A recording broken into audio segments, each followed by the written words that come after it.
Hello everyone, welcome back to our YouTube channel. और आज हम हमारी वंडरफुल नाइटमेयर मूवी का पार्ट 2 स्टार्ट करने वाले हैं। अपने आज की वीडियो की ओर बढ़ते हैं।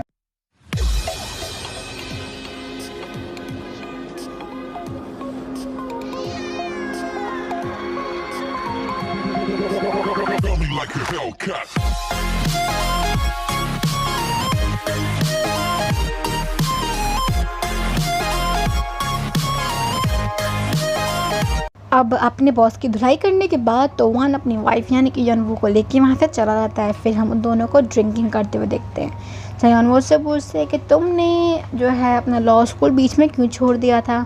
चाहे वो कहते तो मुझे सब कुछ पता ही है ना। तो वो कहती कि मैं भूल गई, क्या तुम मुझे दोबारा बता सकते हो। तो वो कहता है कि उस टाइम पे मैं स्टूडेंट था, पर उस टाइम पे मेरी एक बहुत ब्यूटीफुल वाइफ थी, साथ में मेरी न्यू बॉर्न गर्ल जो थी हानुअल।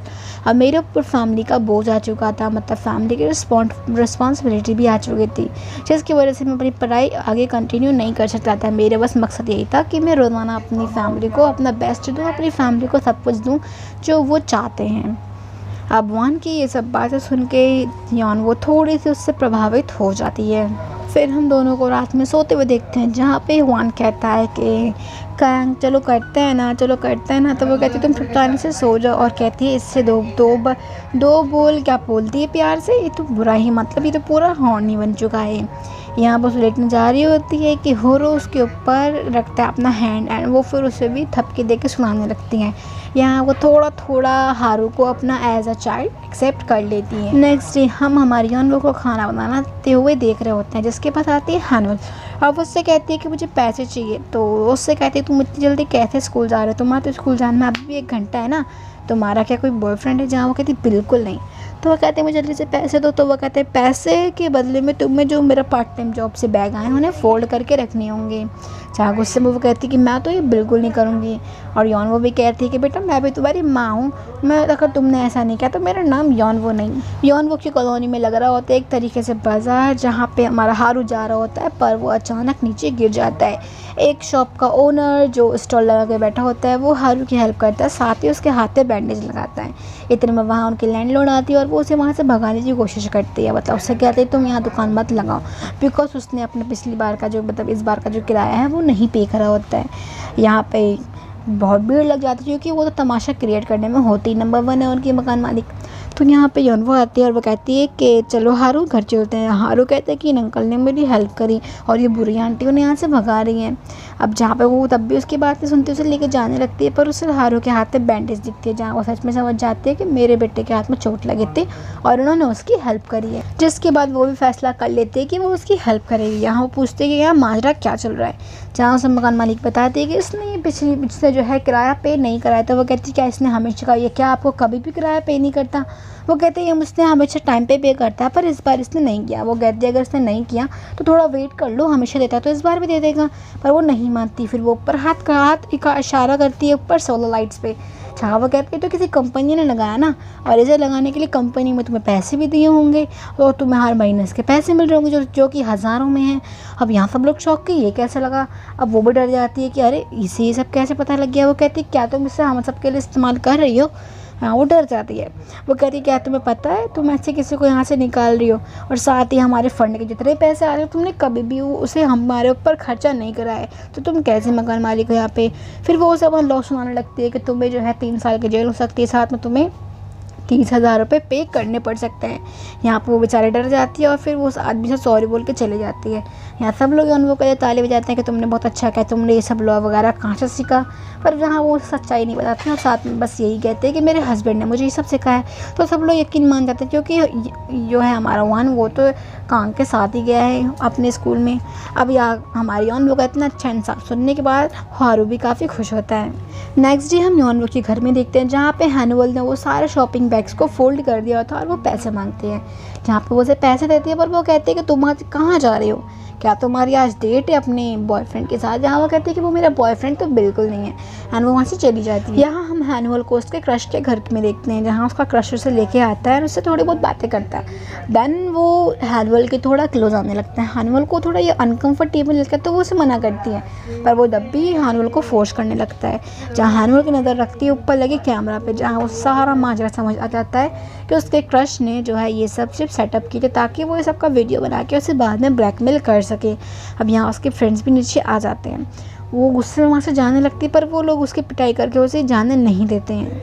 यहाँ यौन वो शॉपिंग बैग फोल्ड कर रही होती है, जहाँ पे घर में अचानक से आती है हानू, और वो अपने घर का रूम दरवाज़ा बंद करके तोड़ फोड़ करने लगती है। जहाँ ये सारी आवाज़ सुनने के बाद यौन वो डर जाती है। वो उसके रूम में आती है, सारा सामान तोड़ फोड़ देख के वो हैनुअल से पूछती है क्या हुआ, पर अपनी बेटी की ये हालत देखने के बाद वो समझ जाती है कि क्या हुआ। वो उससे पूछते कि क्या हुआ, मुझे सब बताओ।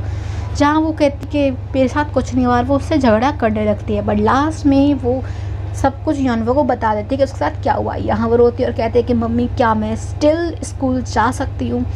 तो वो कहती है कि हाँ बिल्कुल जा सकती हो, और वो काफ़ी रो रही होती है। वो कहती है तुम्हें रोने की कोई ज़रूरत नहीं है, तुमने कुछ गलत काम नहीं करा है। साथ ही हैनुअल ये भी बताती है कि वो लोग जो करना चाह रहे थे वो लोग उस पर कामयाब नहीं हो पाए, बिकॉज मैंने उन्हें किसी तरीके से मार के और वहाँ से भाग के आ गई। नेक्स्ट डे हम उन सबको स्कूल के प्रिंसिपल के यहाँ देखते हैं, जहाँ पे उस बंदे के बैठा होता है लॉयर, जो कहता है कि क्या हम आगे अपना स्टार्ट करें। जहाँ पे हमारी यौन वो से रोक के कहती है 1 मिनट, मुझे थोड़ा 5 मिनट का वक्त चाहिए। एंड वो वॉशरूम जाती है। वॉशरूम जाके वो काफ़ी रोती है, क्योंकि ये लड़का वही होता है जिसका केस हमारे फर्स्ट सीन में यौनवो ने संभाला होता है। यहाँ वो काफ़ी रो रही होती है कि मैंने क्या कर दिया, मैंने एक रेपिस्ट को बचाया, एंड यहाँ वो मेरी खुद की बेटी के साथ रेप करने की कोशिश कर रहा है। अपनी मॉम को रोता हुआ देख यहाँ पे हैनुअल भी आते हैं। वो कहती है कि मॉम चलो हम लोग ये केस नहीं लड़ते हैं, हम उनसे बदले में पैसे लेते हैं, तब क्योंकि हमारे पास काफ़ी सारे पैसों की कमी भी है और हम वैसे भी बिना पैसों के नहीं जीत पाएंगे।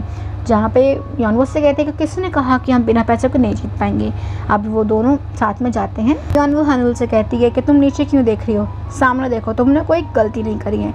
एंड यहाँ पे वो कहते हैं ठीक है हम स्टार्ट करते हैं। यहाँ लड़के का जो लॉयर होता है वो कहता है कि देखिए इस लड़की के पास काफ़ी सारे ऑप्शन है कि ये देखिए अब्रॉड चला जाएगा, जब तक ये अब्रॉड में रहेगा अब्रॉड में किसी को पता नहीं होगा किसने क्या किया क्या नहीं करा है। साथ ही कोरिया में सारी बात थोड़े टाइम में रफा दफा हो जाएगी। रही बात आपकी बेटी को, तो आपकी बेटी को शादी भी यही करनी है, पढ़ाई भी यही करनी है और सब कुछ तो यहीं पे करना है। यहाँ पे यौनवो से कहती है कि हैनुअल तुम्हें हमेशा से स्टडी अब्रॉड में करनी थी ना, तुम्हें एक्ट्रेस बनना था तो तुम अब्रॉड जाके पढ़ाई करना, मैं तुम्हें वहाँ भेजूँगी। एंड देन ये सब चीज़ों की उन लोगों की सारी बात रिकॉर्ड कर लेती है हमारी यौनवो, और वो कहती है कि फ़िक्र मत करो, ये कोर्ट के लिए नहीं है, ये बस हम लोगों के बीच के लिए है।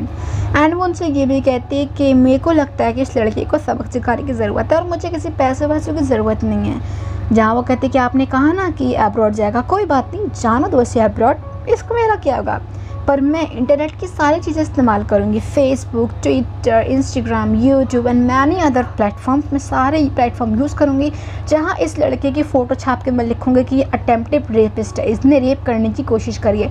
जहाँ तुम जिस कंट्री में कदम रखोगे मैं उस कंट्री में ये सब फैला दूँगी और पूरी कोशिश अपनी एड़ी जोड़ी का जोर लगा दूँगी कि तुम्हें सब लोग समझ जाएँ कि तुम रेपिस्ट और तुमसे दूर रहे। वो तो तुम्हारे लिए काफ़ी अच्छा होगा ना, मुझे तो ये सोच के काफ़ी अच्छा लग रहा है। और रही बात मेरी बेटी की, तो मेरी बेटी विक्टिम है जो कि बच गई है। मेरी बेटी सबके लिए एक वॉरियर टाइप है। अब यहाँ वो अपनी बात ख़त्म करके आने लगते हैं कि प्रिंसिपल उसे रोकता है, कहते हैं कि मैम एक बार ज़रा फिर से सोच लीजिए। फिर वो कहते हैं कि अगर तुमने एक बार फिर से कुछ बोला तो मैं तुम्हारे सुपीरियर को कॉल कर दूँगी। यहाँ वो जाते हैं तो ये बंदा खड़ा होकर कहता है कि ओफ हेलो, ये दोनों की मिस्टेक थी, ओके नहीं तो एक छोटी सी मिस्टेक थी, और तुम्हारी बेटी का क्या, उस बिच का क्या हुआ जो मुझे अंदर रूम के अंदर लेके आ गई, मतलब उसने उस बिच का क्या जो मुझे फॉलो करते हुए मेरे एक इशारे पे मेरे घर के अंदर आ गई।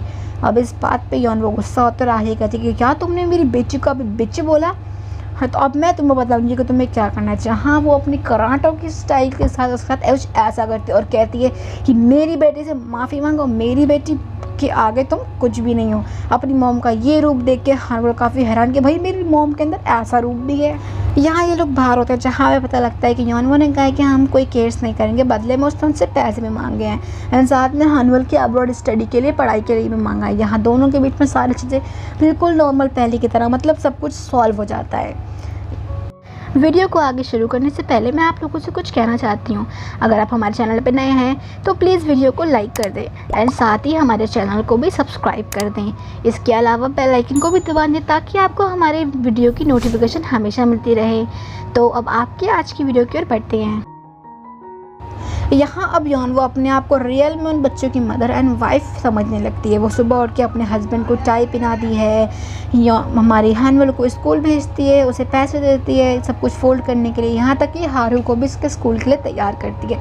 एंड वो सारे काम करती है जो कि एक अच्छी हाउसवाइफ और एक अच्छी मदर को करना चाहिए। वो अपने पड़ोसियों के साथ अच्छा वक्त स्पेंड करती है, कपड़े वपड़े धोती है और अपने बच्चों के साथ भी काफ़ी सारे गेम खेल रही है। यहाँ वो अपनी life as a mother enjoy कर ही रही होती है कि उसके पीछे आते हैं चीफ। वो चीफ को देख के जा जाती हैं। चीफ उसे बताते हैं कि तुम्हारे पास बस अब 1 हफ़्ता ही बचा है। अब यहाँ वो कहती है इस 1 हफ्ते में कैसे? जहाँ वो कहता है कि हाँ, जब वो कहती है चलो कोई बात नहीं, मुझे ये तो बताओ मेरा मतलब मौत कैसे होगी? जहाँ वो बताता है कि तुम्हारी मौत एक कार एक्सीडेंट से होगी। और वो से कहता है कि तुम अगर चाहती हो कि उन लोगों का दर्द कम हो तो तुम्हें उन्हें इस 1 हफ्ते में बहुत ज़्यादा प्यार करना है, जिससे उन्हें तुम्हारी ज़्यादा कमी कोई महसूस ना हो। चीफ के जाने के बाद अब यौन वो हो जाती है काफ़ी डरने लगती है, क्योंकि उसे अपनी ये लाइफ काफ़ी पसंद आने लगी होती है। यहाँ पे यौनवो का हस्बैंड, अब इसे हम यौनवो का हस्बैंड ही बोलेंगे, तो यौनवो का हस्बैंड हुआन अपने दोस्त को बता रहा होता है कि आजकल मेरी लाइफ काफ़ी अच्छी चल रही है, मेरी वाइफ और मेरी खूब बन चुकी है। या उसका दोस्त कहता है कि थैंक यू मुझे कहो, क्योंकि मैं अगर डिवोर्स पेपर नहीं भेजता ना तो वो नहीं मानती, फिर वो उसे अलग तरीके से थैंक यू करता है। यहाँ वॉन अपने देखता है अपने बॉस को और उन्हें सॉरी बोलता है पिछली बार के लिए जो कि उसने उन्हें पंच किया, पर उसके बॉस उसे दे देते हैं उसका ट्रांसफ़र लेटर कि उसका ट्रांसफ़र हो चुका है। यहाँ वो कहता है कि सर मुझे कहीं नहीं जाना, प्लीज़ सर मुझे माफ़ कर दो। वो कहता है ये चीज़ तो तुम्हें अपनी स्टूपिड वाइफ को कहना चाहिए थे ना, उस बेवकूफ़ औरत ने मेरी इंसल्ट करने की कोशिश कैसे की? अब दोबारा अपनी वाइफ की बेइज्जती सुन के फिर से वॉन को आता है गुस्सा, और गुस्से में कहता है कि ठीक है मैं ट्रांसफ़र ले लूँगा, लेकिन अगर तुमने फिर से मेरी वाइफ के लिए कुछ कहा तो मैं अपने गुस्से को रोक नहीं पाऊँगा। यहाँ वो यौनवो को शाम में बताता है कि मेरा ट्रांसफ़र आ चुका है एंड मेरे को कहीं और जाना पड़ेगा। और यहाँ पता लगता है कि वो और उसके बच्चे यहीं रहेंगे। अब यह यौनवो काफ़ी परेशान कि यार मेरी वजह से इसका ट्रांसफ़र हो गया है, मैं क्या करूँगी। यहाँ वो समझाता है कि यौनवो तुम्हारी कोई गलती नहीं है। नेक्स्ट डे यौनवो जाके मिलती है उसके बॉस से और उसे प्लीज़ मनाने की कोशिश करती है, पर उसके बॉस बिल्कुल नहीं मानते और वहाँ से जाने लगते हैं। अब उस बॉस को रोकने के लिए यौनवो अचानक से HK कंस्ट्रक्शन को करती है फ़ोन, एंड जो जिसकी कंस्ट्रक्शन पे ये काम कर रही थी वो कहती है हेलो सर, क्या आपके यहाँ कोई सिविल सर्वेंट काम करता है? एंड उस बॉस का नाम देती है, कहती है हाँ, लेकिन फिर वो कहते हैं अच्छा अगर तुम चाहो तो हम उसे नौकरी से हटा सकते हैं। अब ये बात सुनते के साथ ही उसका बॉस डर जाता है और कहता है प्लीज़ मेरा नाम मत लो, एंड फिर वो फ़ोन रख देती है। अब उसका बॉस डर जाता है हमारी यौनवो से कि भाई तुम हो कौन? तो वो बताती है कि मैं कोई और नहीं बल्कि तुम्हारे अंदर काम करने वाले हुआन की वाइफ हूँ। एंड यहाँ उसे फ़ख्र हो रहा होता है कि वो इतने अच्छे आदमी की वाइफ है। यहाँ हारू कैंडी लेने की कोशिश करता है पर उसके पास पैसे नहीं होते, क्योंकि उसके पास जितने पैसे थे अपनी कैंडी खरीदने के लिए वो उसने यौनवो के लिए विटामिन खरीदने के लिए लगा दिए होते हैं। यहाँ हारू अचानक से गिर जाता है नीचे। यहाँ पर ये लोग आते हैं हॉस्पिटल और यहाँ इन्हें पता लगता है कि हारू को रेटिना पिगमेंटेशन होगा, जिसकी वजह से उसे दिखाई देना कम हो चुका है एंड वो अचानक से बेहोश हो गया। यहाँ वो उसका कारण पूछती कि अचानक से कैसे होगा, जहाँ डॉक्टर बताते हैं कि जेनेटिकल है, यानी कि ये वंशज मतलब ये फैमिली से उसे आई है। यहाँ यौनवो को याद रहता है कि बचपन में यौनवो को भी ये बीमारी थी, पर यहाँ वो कंफ्यूज होती है कि मैं तो उसकी रियल मदर हूँ नहीं, बायोलॉजिकल मदर, तो मेरे से ही बीमारी से कैसे लग सकती है। यहाँ वो चीफ से कह रहे होते हैं कि ऐसा कैसे हो सकता है जब मैं इसकी रियल मदर हुई नहीं। चीफ उसे बताता है कि उसकी रियल मदर अब हेवन जा चुकी है और अभी जो उसकी मदर है वो है तुम, इस वजह से उसने ये सब चीज़ें तुमसे ही ली हैं। यहाँ वो काफ़ी रोती है और यौनवो को रोता हुआ उसका हस्बैंड देखता है और उसे कंसोल भी करता है। वो यौनवो रात भर हारू के साथ बैठ के रो रही होती है कि उसने अपनी लाइफ में कितना कुछ बुरे काम करा है जिसका नतीजा उसके बच्चों को भुगतना पड़ रहा है। नेक्स्ट डे हारू का ऑपरेशन होता है, जहाँ यौनवो काफ़ी दुखी होती है। यहाँ उसके दुनिया छोड़ने की जो होती है घड़ी आ चुकी होती है। चीफ उसे लेने आते हैं। अब वो चीफ के पास जाते, चीफ कहता है ठीक है कार के अंदर बैठो, इस कार में बैठ के तुम्हारा एक्सीडेंट होगा और तुम मर जाओगी। या वो चीफ से कहती प्लीज़ चीफ मुझे जाने दो, उसका भी ऑपरेशन हो रहा है, प्लीज़ जाने दो, पर चीफ नहीं मानते। यहाँ वहाँ से भागने की कोशिश करती है पर चीफ उसे रोक लेते हैं अपनी पावर से और उसको नीचे गिरा देते हैं। मानो ऐसा होता है कि वो ज़मीन से चिपक चुकी है। उसके सामने अचानक से एक ट्रक आता है। वो काफ़ी रोते हैं कि प्लीज़ मुझे जाने दो, प्लीज़ मुझे जाने दो, मुझे जाने दो। जहाँ पे चीफ उसे बताते हैं कि अगर तुम इस दुनिया से चली गई तो हारू की जो बीमारी है देखने की वो भी ख़त्म हो जाएगी, हारू बिल्कुल पूरी कम्प्लीटली ठीक हो जाएगा। और यहाँ पे यौनवो काफ़ी रो रही होता है कि मुझे अपने बच्चे से मिलना ही है। पर इतने में अचानक से ही उसका ट्रक रोकते हैं चीफ और उसे कहते हैं कि ठीक है मैं तुम्हें ज़्यादा वक्त नहीं दे सकता, अच्छे तरीके से बाय बोल के आ जाओ। वो फ़ौरन भाग के आती है हॉस्पिटल में और हैनुअल से कहती है प्लीज़ तुम अपना ख़्याल रखना, परेशान मत होना, मुझे पता है तुम बहुत अच्छी एक्ट्रेस बनोगी, तुम बहुत अच्छे से पढ़ाई करना। अब वो कहते हैं कि मॉम आप ऐसे क्यों कर रही हो जैसे कि आप हमें छोड़ कर जा रही हो। अब वो बेचारे को क्या ही बता पाती। जिसके बाद अच्छे तरीके से हैनुअल से गले वाले मिलने के बाद हैनुअल वहाँ से चली जाती है। देन वो जाती है हारू के पास जिसकी आंखों पे लगी होती है पट्टी, क्योंकि उसका भी आंखों का एक ऑपरेशन हुआ होता है। यहाँ वो काफ़ी रो रही होती है अपने किए पे। अब वो उससे कहते हैं कि हारू मम्मा तुम्हें बहुत ज़्यादा प्यार करती हैं। वो कहता है कि मम्मा मैं भी आपको बहुत ज़्यादा प्यार करता हूँ। एंड वो उससे कहती है कि बेटा मम्मा को एक काम आ गया, इस वजह से मम्मा अभी थोड़ी देर के लिए जा रही हैं। तो वो कहता है प्लीज़ आप मम्मा जल्दी आना, क्योंकि मुझे डर लगता है मैं आपके बिना नहीं रह पाऊँगा। अभी अपने बच्चे की ऐसी बात सुन के वो काफ़ी रोने लगती है, क्योंकि वो उससे अपने बच्चे से जुदाई बिल्कुल भी अच्छी नहीं लग रही होती है। यहाँ वो उसे अच्छे तरीके से करेज देती है और कहती है तुम्हें अच्छे से अच्छे बच्चे बन के रहना है, मैं बहुत जल्दी वापस आऊँगी, और रोते हुए वहाँ से चली जाती है। यहाँ लास्ट टाइम बारी होती है हुआन को बाय कहने की, जो कि योनवो का वेट कर रहा होता है खाना खाने के लिए। यहाँ योनवो कहती है प्लीज़ बच्चों का तुम ख्याल रखना, अपना भी ख्याल रखना, मुझे तुम पे ट्रस्ट है कि तुम दोनों का ख्याल रखोगे, प्लीज़ तुम सब कुछ करना। जहाँ वो कहता है कि ठीक है तुम खाना खा के आओ, तब तक मैं बच्चों का ध्यान रख लूँगा। एंड वो उसे कहता है कि तुम बहुत अमेजिंग वाइफ हो गई, तुमने इतना कुछ सहन करा, एंड आई एम सॉरी कि मैं तुम्हें अच्छे से खुश नहीं रख पाया। यहाँ दोनों के भी कॉन्फ्लिक्ट खत्म हो जाती हैं। योन वो काफ़ी रो रही होती है अपने परिवार से जुदाई होने के लिए। जाते वक्त भी उसका मन नहीं कर रहा होता हाथ छोड़ने का, पर वो क्या ही कर सकती है। योन वो काफ़ी रोते हुए जा रही होती है। योन वो की आँख खुलती हॉस्पिटल में अपनी रियल बॉडी के अंदर, जहाँ वो अभी तक कोमा में थी। वो फ़ौरन भागते हुए हारू के हॉस्पिटल जाते हैं, जहाँ उसे पता लगता है कि हारू हॉस्पिटल में नहीं है। वो अपने घर भी जाती है, मतलब उनके घर भी जाती है, पर जहाँ पता लगता है कि उन लोगों ने घर खाली कर दिया और उनकी जगह अब कोई और रह रहा है। वो अपने पड़ोसियों से भी मिलने जाती है, स्कूल बस स्टैंड पे जाती है, क्या पता उसे हारू मिल जाए, पर वहाँ सारे बच्चे निकल जाते हैं, लेकिन हारू उसे कहीं नहीं मिलता। यहाँ वो काफ़ी परेशान होती है अपनी फैमिली को ढूंढते हुए। फिर हमें 1 महीने बाद का सीन दिखाया जाता है, जहाँ पे योनवो सारी अपनी जॉब छोड़ चुकी होती है HK कंस्ट्रक्शन के अंदर, क्योंकि वो लोग उससे गलत काम करवा रहे होते हैं। वो अब और गलत काम नहीं करना चाहती। यहाँ पता लगता है कि जो विटामिन हारू उसे देता था खाने के लिए, वो अभी भी वो विटामिन खाती है हारू की याद में। यहाँ वो अपने घर की पैकिंग कर रही होती है, क्योंकि अब उसे इस दुनिया में नहीं आता, उसे इस जगह पे रहना नहीं होता, क्योंकि उसे अपने बच्चों से जुदाई बिल्कुल सही नहीं गई होती। यहाँ वो अपना घर मूव इन कर रही होती है, जहाँ उसे अपने बचपन की फ़ोटो मिलती है। जब वो फ़ोटो ओपन करती है तो वो बिल्कुल शॉक हो जाती है, जहाँ वो देखती है कि उसकी फ़ादर कोई और नहीं, वही हेवन वाले चीफ़ हैं।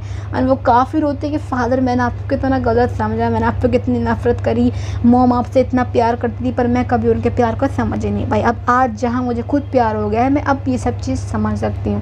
वो अब अपनी फ़ोटो के पीछे लिखा नोट पढ़ती है कि मैं अपनी बेटी को बहुत सबसे ज़्यादा प्यार करता हूँ और उसे कभी दुखी नहीं देख सकता अपने फादर की। ये नोट पढ़ के वो और ज़्यादा रोती है। यहाँ वो अपनी मदर के मेमोरियल साइट पर जाती है एंड उसे कहती है कि मदर प्लीज़ आप अच्छे से रहना। नेक्स्ट है हम उसे एयरप्लेन में देखते हैं, जहाँ वो कहीं जा रही होती है। उसे एक बच्चे की आवाज़ आती है कि मैडम मैं आपके बगल में बैठूंगा। ये आवाज़ उसे जानी पहचानने लगती है और जैसे वो पलटती है तो वो कौन होता है, हमारा क्यूट सा हारू होता है। हारू को देख के वो एकदम शॉक हो जाती है, हाँ हारू तुम यहाँ क्या कर रहे हो। तो हारू भी डर जाता है, आंटी जी आपको मेरा नाम कैसे पता। यहाँ हारू के पीछे उसे हैनवल भी दिखती है, साथ ही उसे वान भी दिखता है, जिनको देख के वो काफ़ी शॉक हो जाती है कि ये लोग यहाँ क्या कर रहे हैं। यहाँ पता लगता है कि इन लोगों की सीट अगल बगल की ही है। जहाँ वान उसे बताता है कि जो मेरी बहन है जो न्यूजीलैंड में रहती है, तो मैं उससे मिलने जा रहा हूँ। एंड वो भी बताती है कि हाँ मैं भी न्यूजीलैंड जा रही हूँ, क्योंकि उसके फादर की डेथ न्यूजीलैंड में ही हुई थी हमारी योनवो की। और यहाँ पे वो मूवी की यहाँ पे एंड हो जाता है और एंडिंग में वो काफ़ी स्माइल करते ही और इसी के साथ इस मूवी का एंड हो जाता है। लेकिन अगर आप कंफ्यूज हैं कि इसके आगे का क्या होगा, क्यों स्माइल किया, तो मैं आपको बता दूं कि अब जैसे कि वो अब नॉर्मल हो चुकी है अपने लॉयर वाली लाइफ में और वो अपनी फैमिली से मिल चुकी है, तो वो ज़रूर कोशिश करेगी बच्चों के आसपास रहने की। और जब वो बच्चों के आसपास रहेगी, उनकी मदर जैसा बिहेव करेगी, तो ज़रूर बच्चों को उससे लगाव हो जाएगा। और वही बात वान की, वो तो अपने बच्चों के कहे अनुसार ही चलेगा, धीरे धीरे उसे भी वो पसंद आने लगेगी। This is how they will get married. And then अगर रही बात चीफ़ की, कि चीफ़ को जब पता था कि ये उनकी बेटी है, तो उसने क्यों उन्हें मार दिया, क्यों ऐसा करा, वो इसलिए क्योंकि अगर मेरे ख्याल से, क्योंकि अगर वो उनकी पुरानी मदर ही रहती, तो वो अपनी लॉयर वैसे जॉब छोड़ चुकी होती, अपने सारे पैसे गंवा चुकी होती और बस एक गरीब औरत की तरह रहती। पर नाउ जब उन्हें पहले से पता था कि अगर वो ठीक हो गई, तो वो फिर से उन लोगों से मिलेगी जिसके पास उसकी अपनी जॉब भी होगी, पैसे भी होंगे, साथ ही अपना प्यारा परिवार जिसके लिए वो अपनी जॉब छोड़ने के लिए तैयार थी वो भी होगा, जहाँ उसकी बेटी काफ़ी खुश रहेगी अपने पूरे परिवार, अपने पूरे करियर को लेके। यहाँ पे चीफ़ यही सब चाह रहे होता है यॉनवो के लिए, जहाँ हम समझ सकते हैं कि एक एज़ अ फादर चीफ़ ने कितना अच्छा काम किया है। एंड इसी के साथ हमारी ये वीडियो कहाँ एंड होती है।